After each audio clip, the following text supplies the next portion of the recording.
এবার আরেকটা বৈঠকের দিকে আপনাদের নিয়ে যায়, যে বৈঠকটা বঙ্গ রাজনীতিতে এই মুহূর্তে সব থেকে বেশি আলোচিত। প্রশ্নটা হচ্ছে, নওশাদ সিদ্দিকী কি তৃণমূলে যাচ্ছেন? জল্পনা উড়িয়ে দিয়েছেন আইএসএফ বিধায়ক নওশাদ সিদ্দিকী। নবান্নে আপনারা জানেন যে মুখ্যমন্ত্রীর সঙ্গে প্রায় আধ ঘন্টা কথা হয় নওশাদ সিদ্দিকীর, এবং তিনি বলছেন বৈঠক শেষে যে একটা দল করতে গিয়ে এতগুলো মামলা, 13 জনের মৃত্যু হয়েছে, কর্মী সমর্থকদের ডুবিয়ে আমি অন্য দল করতে পারি না। যা অভিযোগ করেছি মুখ্যমন্ত্রী মন দিয়ে শুনেছেন। বিরোধীদের কটাক্ষের জবাবে এই দাবি করেছেন ভাঙড়ের আইএসএফ বিধায়ক।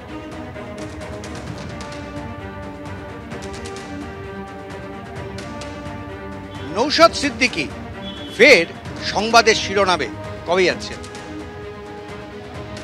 এটা নিয়ে আপনি একাধিকবার আমাকে প্রশ্ন করেছেন, একাধিক সময়। গতকালকে একজন প্রশ্ন করেছেন যে আপনি তৃণমূলে কবে যোগদান করছেন, আর আপনি কোথায় যাওয়ার কথা বলছেন? আপনি তো নিজেই বললেন যে প্রশ্ন করেছে তৃণমূলে কবে যাচ্ছেন, মানে ঠিক হয়েছে কোনো ডেট ঠিক? আমি একটা দলের চেয়ারম্যান, এই দলটা করতে গিয়ে 13টা মামলা খেয়েছি। আমার 4টে ছেলে শহীদ হয়েছে এই দলটার জন্য, আমাদের আইএসএফের জন্য। প্রায় 10,000 মানুষের হেড হিসাবে 10,000 মামলা খেয়েছে। তাদেরকে আমি ডুবিয়ে দিয়ে আমি অন্য কোনো জায়গায় যেতে পারি না। সেগুলো তো সব অতীত, কিন্তু বর্তমান হচ্ছে যে আপনার সাথে মুখ্যমন্ত্রী মমতা বন্দ্যোপাধ্যায় 27 মিনিট বৈঠক করলেন।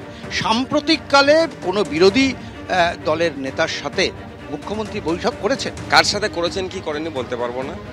আমার সাথে 20 থেকে 22 মিনিট করেছেন, এবং এটাও বলছি আমি অন ক্যামেরা, আমি যে ব্যাপারটা নিয়ে গিয়েছিলাম তিনি মনোযোগ সহকারে শুনেছেন। গতকালই বিধানসভায় অভিযোগ করেছেন যে বিরোধী দলের সদস্যদের টাকা খরচ করতে দেওয়া হয় না, গুরুতর অভিযোগ সরকারের বিরুদ্ধে।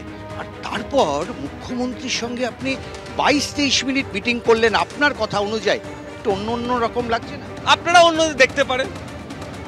আমি আমাদের রাজ্যের অভিভাবিকার কাছে আমার সমস্যা নিয়ে, ভাঙড়ের সমস্যা নিয়ে দ্বারস্থ হয়েছি।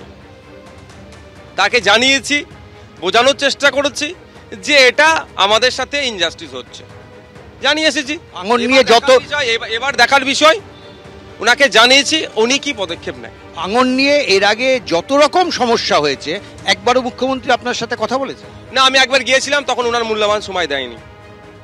হঠাৎ কেন ভোটের 12 মাস আগে বা 1 বছর আগে কেন হঠাৎ আপনার মূল্যবান সময় কোট আনকোট তিনি দিতে শুরু করলেন? সেটা মুখ্যমন্ত্রীকে আপনি জিজ্ঞাসা করুন। তখন কেন দেয়নি সেটাও জিজ্ঞাসা করুন, আর গতকালকে কেন দিল সেটা আপনারা জিজ্ঞাসা করুন। তবে এটা কথা বলে গিয়েছিলাম এখান থেকে দাঁড়িয়ে, যদি সময় না দেয় আমি ওখানে প্রয়োজনে বসে থাকবো, ওনার যখন মূল্যবান সময় হবে তখন আমি দেখা করবো।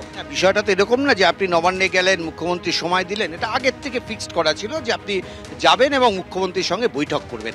এই যে মুখ্যমন্ত্রীর কাছে গেলেন, মুখ্যমন্ত্রী 22-25 মিনিট ধরে আপনার কথা শুনলেন, ভাঙড় নিয়ে কোট আনকোট আলোচনা হলো। কি আলোচনা হয়েছে আমরা জানতে চাই না, কিন্তু মানুষ বলছে যে আপনি কি সরাসরি দলে যোগ দেবেন নাকি আইএসএফ সিট অ্যাডজাস্টমেন্টে যাবে? লোক কে বোঝে তার কোর্টের একটা দুটো কোর্টের কথা বলুন। আর একটা যেটা আপনি বললেন না যে আগে থেকে ফিক্স ছিল, আগে থেকে মানে ফিক্স, মানে কোন ফিক্সের কথা বলছেন? টাইম ফিক্সড এখান থেকে 11টার সময় এখানে প্রেস কনফারেন্স করার পরেই আমরা ওইদিকে রওনা হব। শোনার পরেই আমি গতকালকেও বলেছি, আজকেও বলছি, কোনো এক শাসক দলের বিধায়ক আমাকে ডাকেন, আমার কথাটা শোনেন না, এটা অন্যায় হয়েছে, এটা দিদিমণি চান না। আমি যদি চান না তাহলে আমার ব্যবস্থা করুন কথা বলার, নাহলে আমি যাবো ওখানে বসে থাকবো। বাংলা দেখবে যে একটা বিধায়ককে টাইম দিচ্ছে না, তখন ব্যবস্থা করেছে। এতখানি আপনার উপরে এখন মুখ্যমন্ত্রী ভরসা রাখছে? মুখ্যমন্ত্রীর আমার উপরে ভরসা রাখছে কি বলতে পারবো না। একজন বিধায়ক এই ব্যবস্থা করে দিয়েছে।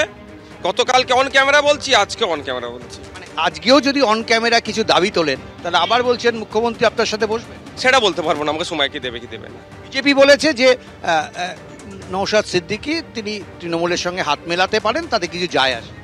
তৃণমূল তো বলে আজকেও বলে বেড়াবে দেখুন যে আমি বিজেপির সাথে হাত মিলিয়ে আছি। বামপন্থীরা বলছেন নওশাদের গতিবিধি আমাদের ঠিক পছন্দ।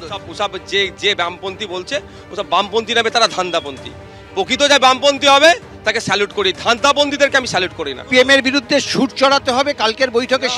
না, সিপিএম এর বিরুদ্ধে নয়। আপনাকে কি বললাম, যে ধান্দাপন্থীগুলো বলছেন যে বিরুদ্ধে সুর চড়াতে হবে, এটাও একজন বিধায়ক রাজ্যের মুখ্যমন্ত্রীর সাথে দেখা করলে গতিবিধি খারাপ যে বলছে যে ধান্তাপন্থীটা তাকে বলছি আমি। আজকের দিনে দাঁড়িয়ে কি বলবেন, মুখ্যমন্ত্রী ভালো? যে বিরোধীদের কথা শোনে না, আমি গিয়েছি, আমার কথাটা এতটুকু শুনেছি। বিরোধীদের ন্যায্য দাবি থাকলে মুখ্যমন্ত্রী না, আমি গিয়েছি, আমার কথা শুনেছি, ইতিপূর্বে গিয়েছিলাম, আমাকে সময় দেয়নি, গতকালকে সময় দিয়েছে, আমার যে অভিযোগটা তাকে জানিয়েছি। এবার দেখার বিষয়, আমি এক সপ্তাহ অপেক্ষা করব যে অভিযোগের ভিত্তিতে যে ডিমান্ড ছিল, যে বৈধ আমার ডিমান্ড, সেটা ফুলফিল হলো কি হলো না। এখনো কিছু চূড়ান্ত করেন, এটা কি করে সম্ভব হবে? আমি তো বলে এসেছি ভাই, একটু সময় লাগবে। না, চূড়ান্ত তো প্রথম বৈঠকটা কাল 2021 সালের 21শে জানুয়ারিতে চূড়ান্ত করে দিয়েছি। এই মুহূর্তে কিন্তু নৌশাদ সিদ্দিকীকে ঘিরে অসংখ্য প্রশ্ন এবং শেষ পর্যন্ত তিনি কি পদক্ষেপ নেন সেদিকে তাকিয়ে রয়েছে গোটা রাজ্যের মানুষ। ক্যামেরায় অজয় দাসের সঙ্গে উজ্জ্বল মুখোপাধ্যায়, এবিপি আনন্দ, কলকাতা।